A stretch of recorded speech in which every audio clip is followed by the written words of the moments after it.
altid haft det lidt i skolen, da jeg har 2 forældre, der kan hjælpe mig med stort set alting. De har et snit på 10,2 og 11,5 for deres gymnasium. Vi har aldrig haft nogen pengeproblemer, da mine forældre har hver deres firma. Jeg trives godt i min klasse og har mange veninder. Vi tager tit på café eller i biffen. Det synes vi er super hyggeligt.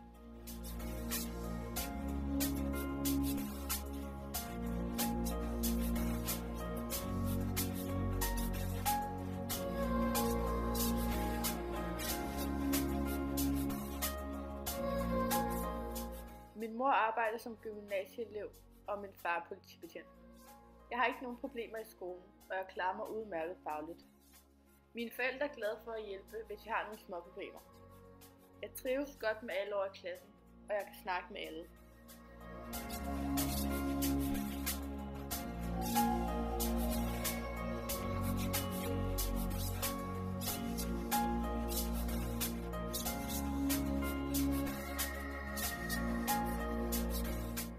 Vi har ikke ret mange penge i min familie, og det er derfor nogle gange lidt svært for mig at følge med i skolen. Jeg får sjældent højere karakter end 4 på grund af mine manglende hjælpemidler. Min far han er slagter. Han tjener ikke de fleste penge, men efter hvad jeg har hørt, fulgte han heller ikke ret meget med i skolen, så det er nok mest hans egen skyld, at han har sådan en lav uddannelse. Min mor har svært ved at finde arbejde. Hun går hele tiden fra at være arbejdsløs til at have et job. Men når hun endelig er i arbejde, er hun deltidsmedarbejder i Superbrugsen, hvor min far er slagter. Jeg vil faktisk ret gerne gå i min fars fodspor, da jeg synes, at hendes job er meget spændende. Men mine fremtidsplaner indeholder desværre ikke økonomisk underskud.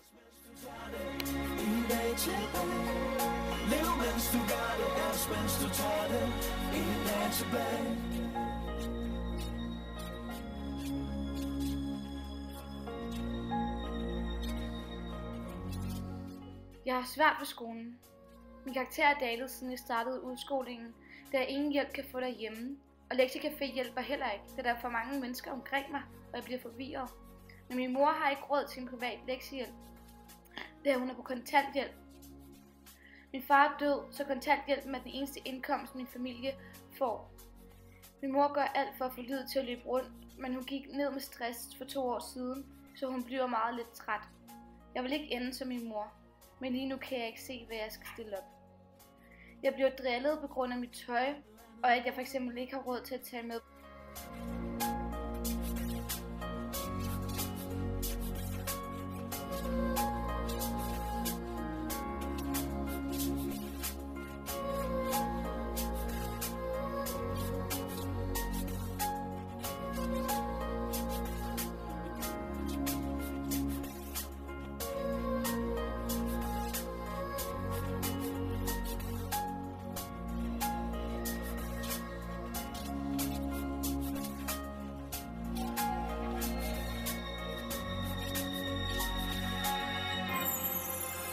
En dag til dag, lev mens du gør det, els mens du tager det.